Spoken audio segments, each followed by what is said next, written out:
Today we will do a following up of our first 5 minutes on Pierre Boulez, which we have done.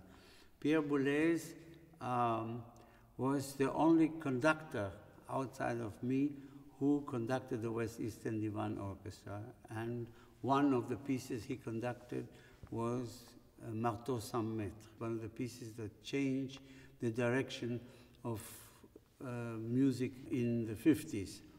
I'm very happy, and if I may say so, even proud, that we have now a recording of 2 CDs of his works performed by the West Eastern Divan Orchestra and by soloists such as Michael and Yusuf, who are here, and also a performance of Le Marteau Sans Maître conducted by Pierre Boulez himself.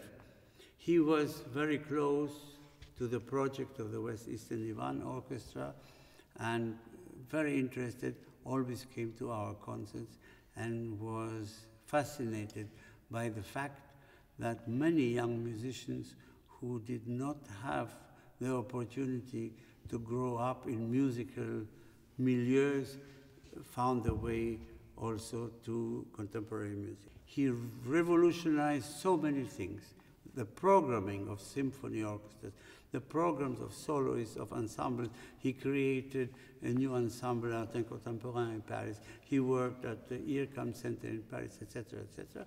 But he is one of the few musicians who felt that Schoenberg was an evolutionary step after Wagner. In other words, that Wagner took the music to the point where there was hardly any tonality left, and that was his starting point.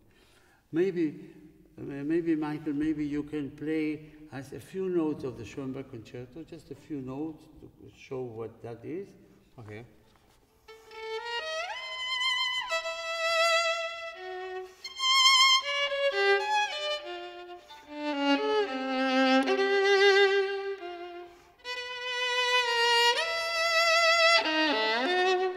You see, there is no feeling of tonality. There is no home.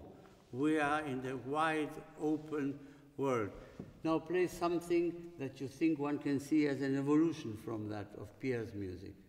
Well, the one we had from last time, this was...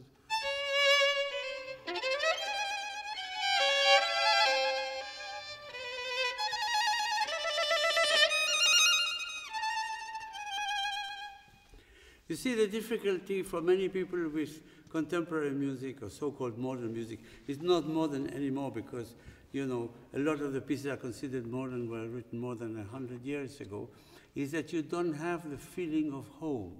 When the Eroica Symphony by Beethoven starts, it starts in E-flat with 2 crashing chords, shouts of E-flat major chord, and then whether you're a musician or not, you realize your ear makes you feel this is the home key, this is home. He modulates and he goes into other areas, but you always come back home. Here you don't have that because you have a system that is where the 12 notes are equal in importance, equal in significance.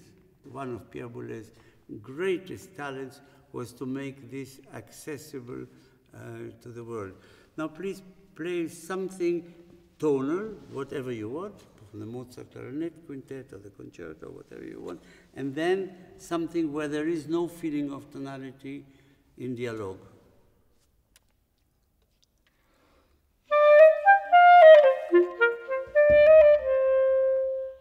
That's a Pastoral Symphony by Beethoven, in the wrong key. No, really? No. It's okay, play one more. Otherwise, one more. One more? One sustained phrase.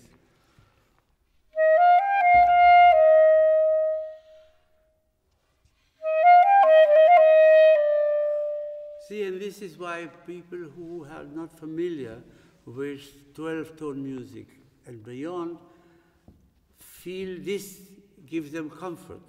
because the ear gives them an idea, this is where it resolves. And the tension and the relaxation of the tension give you the feeling of home of the key. Whereas when the music is 12 tone,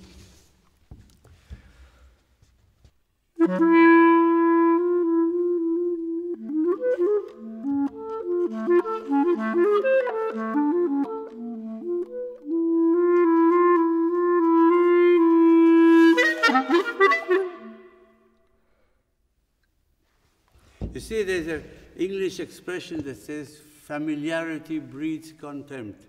It's not always so.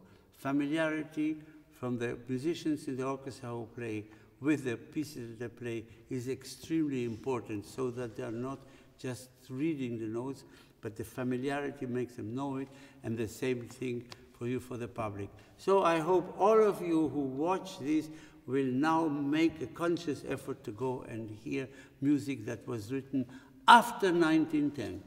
Thank you very much for watching this episode.